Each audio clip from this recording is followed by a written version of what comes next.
నమస్తే. భాగవత సుధా కార్యక్రమానికి స్వాగతం. ఈ రోజు మన స్టూడియోలో భాగవతం గురించి వివరించడానికి గిరిజా మనోహర్ బాబు మన స్టూడియోలో ఉన్నారు. సార్ని అడిగి మరికొన్ని విషయాలు తెలుసుకుందాం. సార్ నమస్తే సార్. నమస్కారం అమ్మా. సార్, భాగవతాన్ని వేద మహర్షి అసలు రాయడానికి గల కారణం ఏంటి? మామూలుగా మనం ఇంతకు ముందు అనుకున్నాం, పురాణాలు 18 ఉన్నాయి. ఆ 18 పురాణాలలో భాగవత పురాణం ఒకటి. ఈ భాగవత పురాణం రచించినటువంటి మహానుభావుడు వేదవ్యాస మహర్షి. ఆయన అసలు పేరు కృష్ణద్వైపాయనుడు. వేదాలు ఒక రాశిగా ఉన్నప్పుడు దాన్ని ఋగ్వేదము, యజుర్వేదము, సామవేదము, అథర్వవేదము అనేటువంటి పేరుతో 4 భాగాలు చేశాడు. వేదములను వ్యాసము చేసి, వ్యాసం అంటే విభాగం, వ్యాసముగా చేసిన వాడు కాబట్టి వేదవ్యాసుడు అని పేరు వచ్చింది వారికి. ఆయన ఆ మహానుభావుడు పురాణాలన్నీ రాస్తూ ఉన్నాడు. మహాభారతం రాశాడు. భాగవతం రాయాలనే సంకల్పం కలగడానికి కారణం నారద మహర్షి. మామూలుగా మనకు నారద మహర్షి అనగానే మనకు ఈయనేదో పంచాయతీలు పెడతాడు, తంపులు అది కాదు. మనకు 2 మహాకావ్యాలు భాగవతం రావడానికి, రామాయణం రావడానికి నారదుడే కారణం. వాల్మీకి మహర్షి అకస్మాత్తుగా బ్రహ్మ ప్రత్యక్షమవుతారు. ఆయన ఏదో ఒక కిరాతకుడు ఒక పక్షుల జంటను కొడితే బాధపడుతున్నాయి అని శ్లోకంలో చెప్పేస్తాడు. అప్పటిదాకా అట్లాంటి ఛందస్సు లేదు, వేద ఛందస్సు తప్ప. అప్పుడు నువ్వు చాలా గొప్పగా చెప్పావు, దీంట్లో నువ్వు కావ్యం రాయని బ్రహ్మదేవుడు ఆదేశిస్తే ఏం రాయాలి అని ఆలోచిస్తున్నప్పుడు నారదుడు ప్రత్యక్షమవుతాడు. వచ్చి చెప్తాడు, ఇట్లాంటి వాడు ఎవరైనా ఉన్నారా అని అడుగుతాడు. తపస్వాధ్యాయ నిరతమని రామాయణం మొదలవుతుంది. కొన్వస్మిన్ సాంప్రతం లోకే గుణవాన్ కశ్చ వీర్యవాన్ అని ఇట్లా కొన్ని అడుగుతాడు. ఇట్లాంటి వాడు ఉన్నట్టే ఉన్నాడు, ఆయన రామచంద్రుడు, ఆయన కథను రాయి రామాయణం అని. అట్లా నారదుడు రావడం వల్ల ఈ రామాయణం వచ్చింది. ఇక్కడ ఏం జరుగుతుందంటే, ఒకరోజు వేదవ్యాసుడు చింతాక్రాంతుడై ఉంటాడు. అప్పుడు నారదుడు వస్తాడు, ఏమయ్యా ఇన్ని పురాణాలు రాశావు, మహాభారత రచన చేశావు, నీవేమిటి ఇంత నిరాసక్తంగా చాలా చింతాక్రాంతుడు అయి ఉన్నావు అంటే, ఏమో తెలియదు, ఒక రకమైనటువంటి నిర్వేదం, ఒక రకమైనటువంటి మనస్సులో ఒక బాధ కలుగుతుంది, అది ఏమిటో అర్థం కావడం లేదు అంటాడు. దీనికి ఒకటే కారణం, భగవంతుడైన శ్రీమన్నారాయణుడి చరిత్ర నువ్వు చెప్పలేదు. నువ్వు ఆయన తత్వం చెబితే ఇవన్నీ పోతాయి.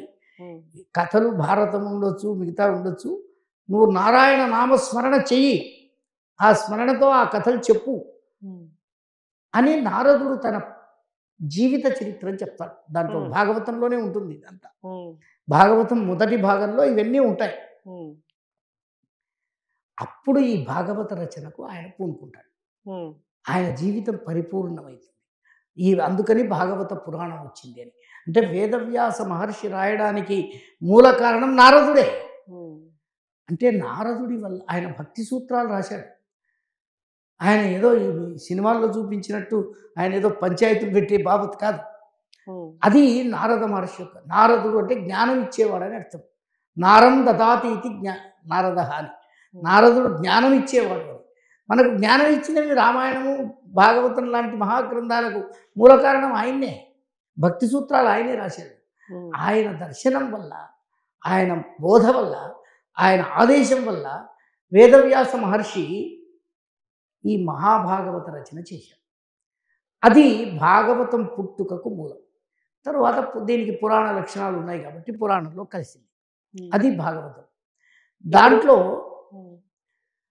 12 భాగాలు ఉంటాయి. వాటిని స్కంధములు అన్నారు. ఎన్ని స్కందాలని అడగబోతున్నారు. అదే మీరు అంటే స్కంధము అంటే కొమ్మ అని అర్థం. మామూలుగా కొమ్మ అంటే భాగవతం ఒక భాగము, కొమ్మలు ఉంటాయి కదా చెట్టుకు. అందుకని పోతన సంస్కృతంలో కూడా ఉంది ఇది శ్లోకము, దాన్ని పోతన అనువాదించాడు. భాగవతం అనేది ఒక చెట్టు, కల్పవృక్షం. దానికి రకరకాల కొమ్మలు ఉన్నాయి, 12 కొమ్మలు, స్కంధాలు. భాగవతంలో 12 స్కంధాలు ఉన్నాయి. అంటే ఒక్కొక్కళ్ళు ఒక పేరు పెడతారు. ఆశ్వాసం అని ఒకళ్ళు పెడతారు, విభాగము అని ఒకళ్ళు పెడతారు, కాండము, రామాయణంలో కాండము, బాలకాండ, అయోధ్యకాండ, అరణ్యకాండ, కిష్కింధకాండ, సుందరకాండ, యుద్ధకాండ, అట్లా కాండం అంటే కాండం అంటే కూడా భారతంలోనేమో ఆది పర్వం, సభాపర్వం, పర్వం అంటే మనం చెరుకు గడ ఉంటుంది కదా, చెరుకు గడలో భాగాలు ఉంటాయి కదా, ఆ భాగాన్ని పర్వము అంటారు. అంటే నమిలే కొద్దీ చెరుకు గడ ఎంత మాధుర్యం ఉంటుందో భారత కథ అంత మాధుర్యం అనే ఏ దృష్టితో పెట్టారు వేదవ్యాస మహర్షి పర్వము అని పేరు పెట్టాడు. భాగవతానికి స్కంధము అన్నారు. ఇది ఒక కల్పవృక్షం. ఈ కల్పవృక్షానికి కొమ్మలు, చాలా కొమ్మలు. ఆ కొమ్మల్లో ఒక్కొక్క కొమ్మలో ఒక్కొక్క కథ, అందుకని స్కంధం అంటే భాగము అని అంతే, తేడా ఏం లేదు. ఈ 12 స్కంధాలు ఉన్నాయి. ఏదైనా ప్రధానమైన కథలు ఉన్నాయా? ఉన్నాయి. అందులో ఏమిటంటే ఆఖ్యానము అని ఒక పేరు ఉంది. మనం ఆఖ్యానం అంటే కథ అని అర్థం. ఇది ప్రధాన కథకు, ఇప్పుడు భారతం ఉంది, ప్రధాన కథ కౌరవ పాండవుల కథ. దాంట్లో చిన్న కథలు వస్తాయి, చాలా వస్తాయి, 300కు పైగా ఉన్నాయి చిన్న కథలు మహాభారతం. దాన్ని ఉపాఖ్యానములు అంటారు, ఉప ఆఖ్యానం. మహాభాగవతంలో 12 మాత్రమే ఉపాఖ్యానాలు ఉన్నాయి. భారతంలో దాదాపు 300 దాకా 300 దాకా ఉన్నాయి, 320 ఏమో ఉన్నాయి.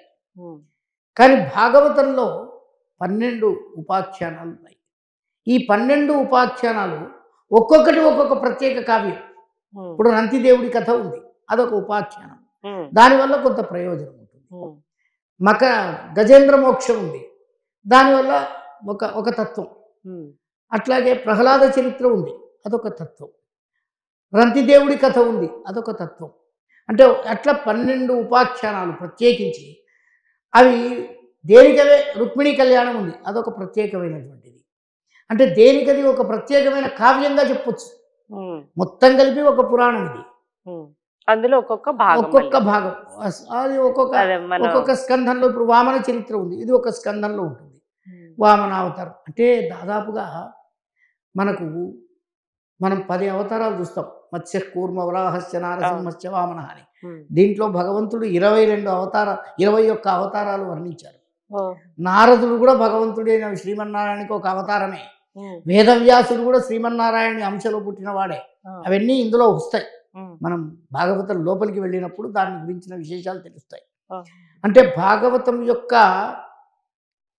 ప్రారంభం అంతా కూడా మనకు మొదలు భారత కథలతోనే ప్రారంభమవుతుంది. అంటే ఇంచుమించు భారతానికి ఇది ఒక అనుబంధంలాగా, ఎందుకంటే కృష్ణుడు ఉన్నాడు దాంట్లో కూడా. అక్కడంతా యుద్ధము, రాజనీతి, భగవద్గీత, విష్ణు సహస్రనామాలు భారతంలో వస్తాయి. భగవద్గీతనేమో భగవంతుడే చెప్పాడు స్వయంగా, అవును. కానీ విష్ణు సహస్రనామాలు భీష్ముడితో చెప్పిస్తాడు. అంటే ఆయన భగవంతుడితో సమానమైన శక్తి కలిగిన వాడు, తపస్సంపన్నుడు. ఆయన ఒక నియమం నిష్ట. ఆయనే అంటాడు, నువ్వు ఎదురుగా ఉంటే నేను చెప్పడం ఏమయ్యా విష్ణు సహస్రనామాలు అంటే, కాదు నువ్వే చెప్పాలంటాడు. అందుకని భగవంతుడు ప్రత్యేకంగా భక్తుల్ని కటాక్షించాడు. ఇది నీ బాధ్యత, నీకు అంత శక్తి ఉంది, నువ్వు చెప్పగలవు అని. అంటే ఒక భక్తుల్ని తరింపజేసే శక్తి భగవంతుడు ఇష్టపడితే భక్తుల్ని తరింపజేస్తాడు. అన్నీ నేనే చేస్తా అన్నాడు, భక్తుడి చేత చేయిస్తాడు. ఆయన యుద్ధం చేయగలడు, కానీ అర్జునుడి చేత చేయించాడు. ఎందుకంటే ఎవరు ఏ పని చేయాలో ఆ పని నిర్దేశించాడు. అట్లాంటి అంటే ఈ భాగవతంలో భారతంతో కూడినటువంటి కథలతోనే ప్రారంభమవుతుంది. దానికి కారణం ఏంటంటే ఇది ఒక రకంగా భారతానికి అనుబంధం. ఇది 2వ భాగం. అంటే కృష్ణుడిని గురించి అందులో పెద్దగా ఉండదు. ఆయన కృష్ణుడు రాజకీయమైనటువంటి వాడు, యుద్ధ సారథి, భగవద్గీత చెప్పాడు, రాయబారం చేశాడు, అవన్నీ ఉన్నాయి. ఇక్కడ కృష్ణ లీలలు వర్ణింపబడ్డాయి. అసలు బాలుడైన కృష్ణుడు, ఆయన వివాహాలు, ఆయన లీలలు, కృష్ణావతార పరిసమాప్తి, ఇవన్నీ వర్ణింపబడ్డాయి. భగవంతుడికి సంబంధించిన ప్రధానమైన అవతారాలకు సంబంధించిన కథలు ఉపాఖ్యానం అంటాం మనం, ఇందులో ఉన్నాయి.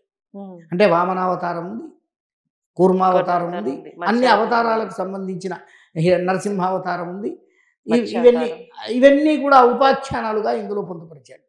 దానికి కారణం ఏమిటంటే భగవత్తత్వము ఆ అవతారాల యొక్క ప్రయోజనం ఏమిటి, దాంట్లో ఉండే భగవత్తత్వం ఏమిటి అని చెప్పగలగడానికి ఈ ఉపాఖ్యానాలే ఉపయోగపడతాయి. ఇది భాగవత కథల్లో ప్రధానమైనటువంటివి. కాబట్టి భారతంతో ప్రారంభమై భారతంలో కృష్ణుణ్ణి ఇది ఎందుకంటే ఇది ఒక చమత్కారంగా మొదలవుతుంది ఈ కథ. కృష్ణుడు నిర్యాణం చెందిన తర్వాత అవతారం పరిసమాప్తి అయిన తర్వాత ద్వారకలో విశేషమైనటువంటి సన్నివేశాలు చోటు చేసుకుంటాయి. అందరూ సముద్ర తీరాలకు వెళ్ళడం, వాళ్ళు పరస్పరం కొట్టుకొని దెబ్బలు తిని చనిపోవడము, తర్వాత దొంగలు వచ్చి వాళ్ళని అపహరించడం. కృష్ణుడి అవతారం పరిసమాప్తి అయిపోయి ఉంటుంది. వాళ్ళని రక్షించడానికి అర్జునుడు పోతాడు. అర్జునుడికి కూడా గాంధీవం ఎత్తుకుని దాన్ని ఉపయోగించే శక్తి పోతుంది కృష్ణుడితో పాటు.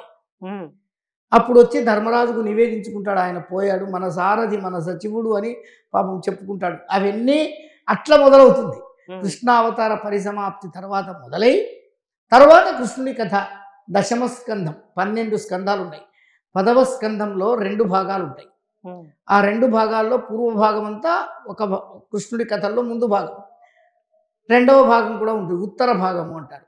అవన్నీ మనం ఆ అవతారాలకు సంబంధించిన విశేషాలు తెలుసుకుంటున్నప్పుడు, ఆ ఉపాఖ్యానాల గురించి ఆలోచించినప్పుడు ఆ 2 స్కంధాల్లో కృష్ణతత్వాన్ని గురించి ఎట్లా చెప్పాడు, కృష్ణుని దాంట్లోనే రుక్మిణీ కళ్యాణము, దాంట్లోనే అనేక కృష్ణుడికి సంబంధించిన అన్ని విశేషాలు కూడా దశమ స్కంధంలో ఉంటాయి. అట్లాగే ఇంకో స్కంధంలో నరసింహస్వామిని గురించి, ప్రహ్లాదుని చరిత్ర, ఇంకొక స్కంధంలో రంతిదేవుడి కథ, ఇంకొక స్కంధంలో గజేంద్ర మోక్షం.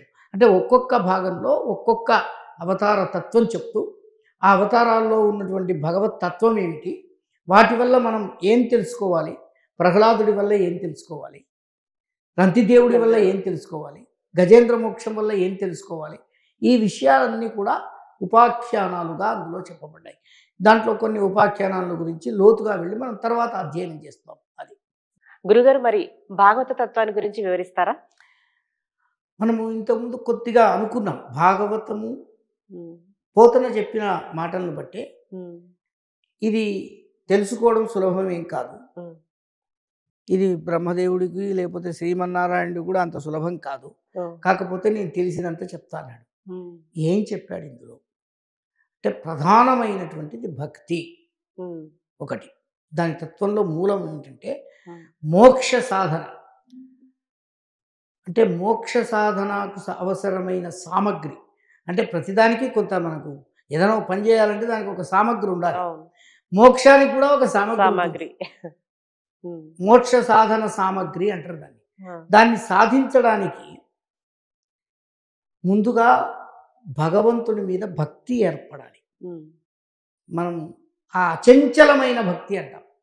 ఎన్ని అడ్డంకులు వస్తుంటాయి జీవితం అన్న తర్వాత, అనేక అడ్డంకులు వస్తుంటాయి. జీవితం అన్న తర్వాత అయ్యో కష్టాలు రాకుండా ఉండవు. ఎందుకంటే మనిషిగా జన్మించిన తర్వాత కష్టాలు ఉంటాయి, సుఖాలు ఉంటాయి.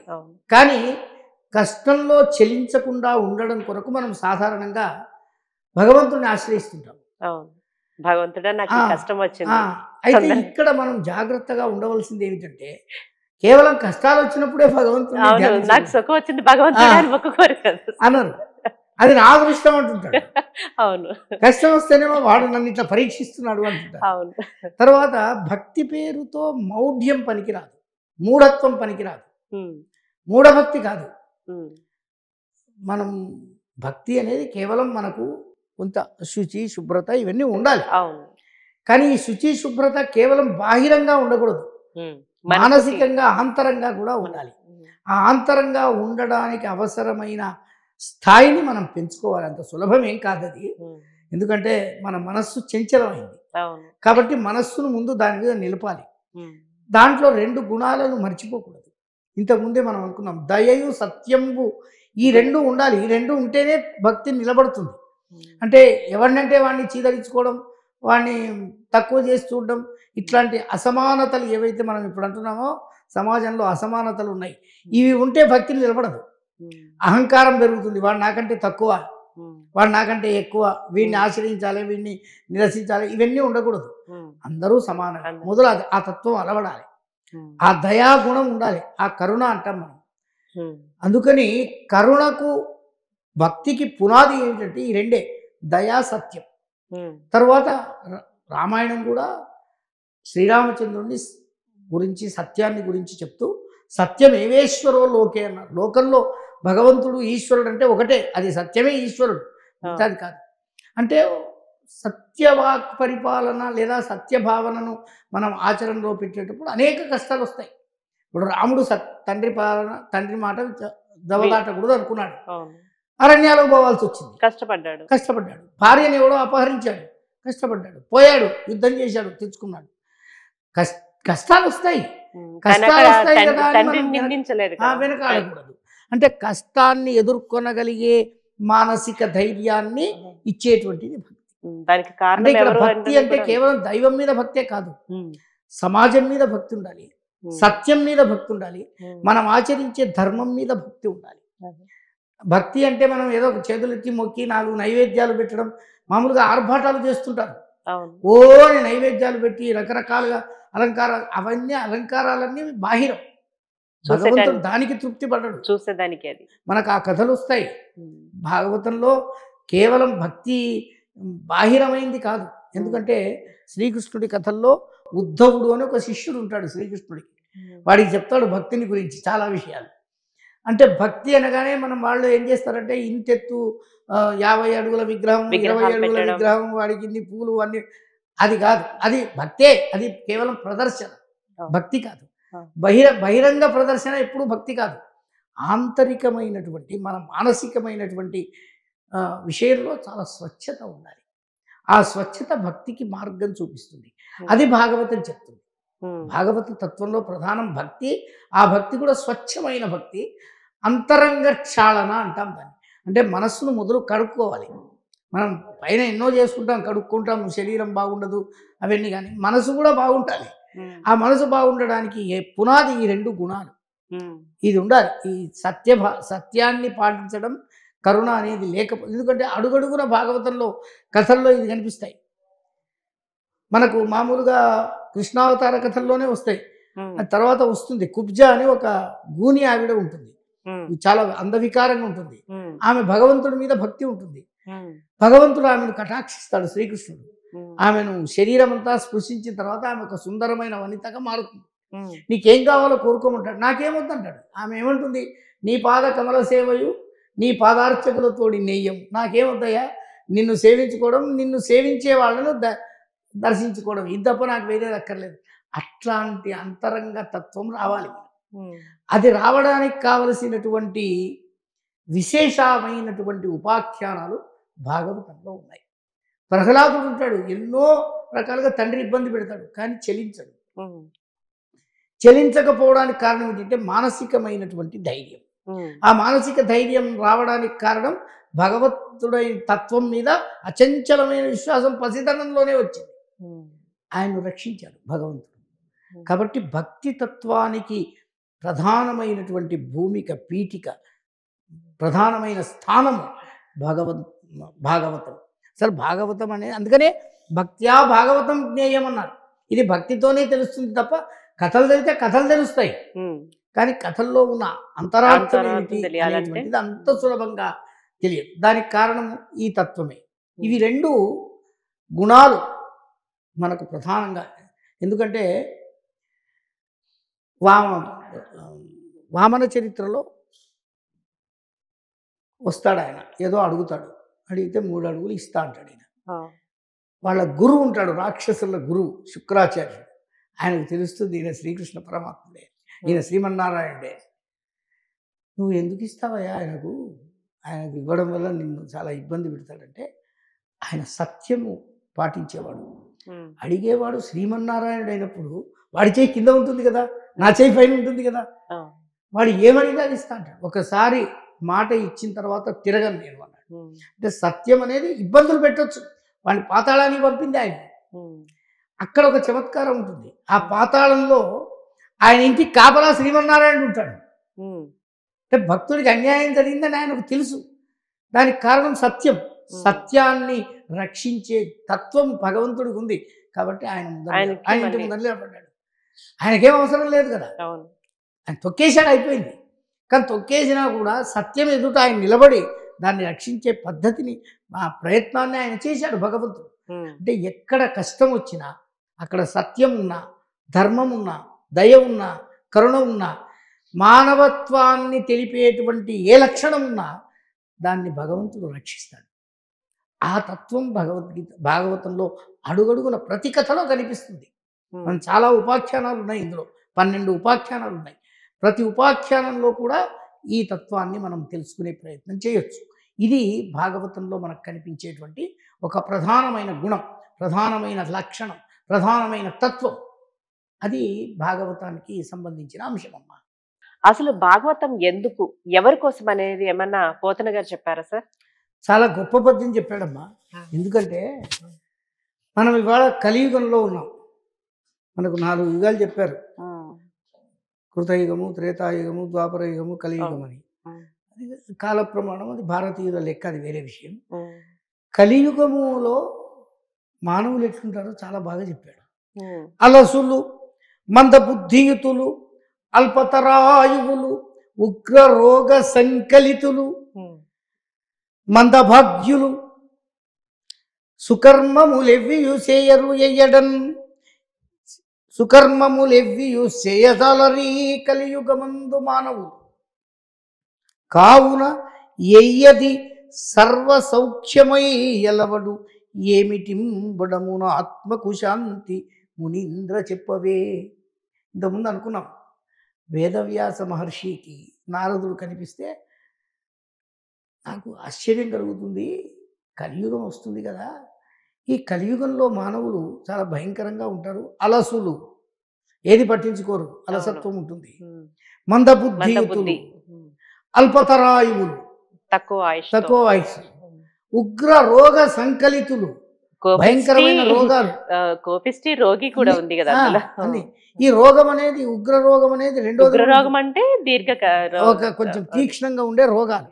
సరే, అవి పక్కకు పెట్టండి. రోగాలే కాదు, ఈ రోగం మానవత్వం లేని రోగం కూడా ఉంటుంది. ఈర్ష్య, అసూయ, ద్వేషం, ఇట్లాంటి రోగాలు కూడా ఉంటాయి. ఉగ్ర రోగ సంకలితులు. ఇంకోటి ఏంటి? మందభాగ్యులు, దురదృష్టవంతులు. ఏది చేయరు, ఆశిస్తుంటారు కానీ చేసేది ఏం చేయరు. సుకర్మములెవ్వియు చేయరు, మంచి పనులు చేయరు. ఎంత బాగా చెప్పాడు. కలియుగ విషయాలు ఇవన్నీ. కలియుగంలో మానవులు ఇట్లా ఉంటారు కదా. ఈ కలియుగమందు మానవులు కావున మరి ఏం చేయాలి వీళ్ళకు? ఎయ్యది సర్వ సౌఖ్యమై ఎలవడు. మరి వాళ్ళకు అన్ని సుఖాలు కలగాలంటే ఏం చేయాలయ్యా, దేనివల్ల సాధ్యమవుతుంది ఒకసారి చెప్పు స్వామి అని నారదుని అడుగుతాడు. అంటే కలియుగమందు మానవుల యొక్క బాధలు ఆయన ఊహించాడో, మరి తెలిసే చెప్పాడో, భవిష్యత్ దర్శనం చేసి చెప్పాడో తెలియదు. ఋషీశ్వరుడు కదా, కాబట్టి ఋషీశ్వరులకు భవిష్యత్ దర్శనం చాలా ఉంటుంది. ఇట్లాంటి వాళ్ళు పుడతారు లోకంలో. ఎట్లాంటి వాళ్ళు? అలసత్వమే ఉంటుంది, మందబుద్ధి ఉంటుంది, అల్పతరాయువులు, ఉగ్రరోగ సంకలితులు, సుకర్మములు ఏమీ చేయరు, ఇట్లాంటి వాళ్ళు ఉంటారు కదా తర్వాత లోకంలో. మరి వీళ్ళు తరించడానికి ఏదైనా ఒక మంచి ఉపాయం చెప్పవయ్యా అంటే అప్పుడు నారదుడు ఈ భాగవత రచన చేయమంటాడు. భగవంతుని స్తుతించు అంటాడు. భగవంతుని స్తుతించింది కాబట్టి ఇది భాగవతమైంది. అంటే మానవ సమాజాన్ని గురించి ఎంత దూరదృష్టితో ఆలోచించారో చూడండి. అంటే కావలసినటువంటి జ్ఞానాన్ని, కావలసినటువంటి ఆత్మవిశ్వాసాన్ని, చేయవలసిన బాధ్యతలను, మనిషి పాటించవలసిన ధర్మాలను, మానవ లక్షణాలను, మానవత్వం. ఎందుకంటే మనకు శాశ్వత ధర్మాలు, తాత్కాలిక ధర్మాలు ఉంటాయి కాలక్రమేణా. సత్యము, అహింస, మానవత్వము ఇవన్నీ కూడా శాశ్వత ధర్మాలు. అది ఏ యుగమైనా కావచ్చు, ఏ కాలమైనా కావచ్చు, పాతకాలం కావచ్చు, ఆధునిక కాలం కావచ్చు, ఇవి ఉండాలి. ఈ లక్షణం లేకపోతే మానవ జీవితం చాలా దుఃఖమయమవుతుంది. తాత్కాలిక ధర్మాలు, ఇప్పుడు వర్ణాశ్రమ ధర్మాలు ఉన్నాయి, అవి ఆ రోజుల్లో అవసరమైన చట్టం అది. ఇప్పుడు కూడా మనం కొన్ని నియమాలు చేసుకుంటాం. ఇప్పుడు పూర్వకాలంలో గంపెడు సంతానం ఉంటే వాళ్ళు చాలా కుటుంబం మంచిది అని. ఇప్పుడు గంపెడు సంతానం ఉండడానికి వీల్లేదు, కాలం మారింది అంటుంటాం మనం. కాలం మారదు, మనుషుల తత్వం మారుతుంది, అవసరాలు మారుతాయి. అట్లాంటప్పుడు కొన్ని తాత్కాలిక ధర్మాలు పాటిస్తాం. రాజ్యాంగాలు పెట్టుకునేది అందుకే మనం. ఆ ఆ శాశ్వత ధర్మాలను కాపాడవలసిన బాధ్యత సాహిత్యం మీద ఉంటుంది. వాళ్ళు బోధనలు చేయాలి. అది కథల రూపంలో రాస్తారో, పద్యాల రూపంలో రాస్తారో, కవిత్వాల రూపం ఏమి రాస్తారో తెలియదు. కానీ ఇవి బోధించేటట్లు ఉండాలి. మనుషులను విడగొట్టడం, మనుషుల్లో అధర్మం పెంచడం, మనుషులకు సోమరితనం అలవాటు చేయడం, నువ్వేం చేయాల్సిన పని లేదనడం, ఇట్లాంటివి బోధించకూడదు.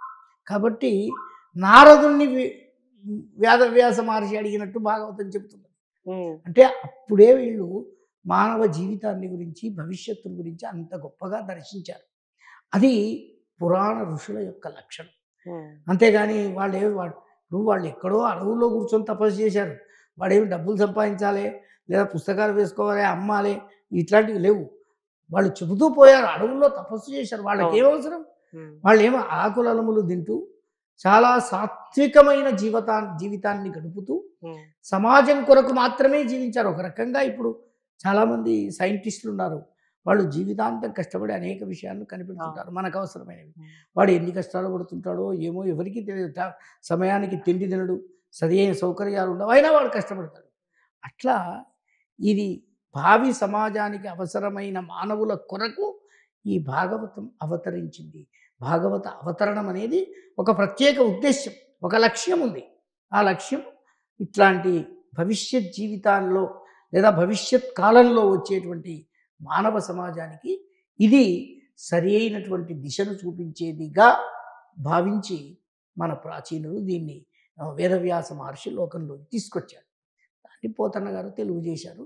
పోతన్నే గారు అన్ని భాషల్లో ఉన్నాయి, కానీ పోతనది బాగా ప్రచారంలో ఉంది. అది అదేమంటే సామాన్యులకు అర్థమయ్యేటట్టు రాశారని చెప్పారు కనుక ప్రచారంలోకి బాగా వచ్చింది. సార్ 60 ప్రేక్షకులకి భాగవత సుధలో భాగవతం గురించి చాలా చక్కగా వివరించారు. ధన్యవాదాలు సార్. నమస్కారం. చూశారు కదా ఇవాల్టి భాగవత సుధ. నమస్తే.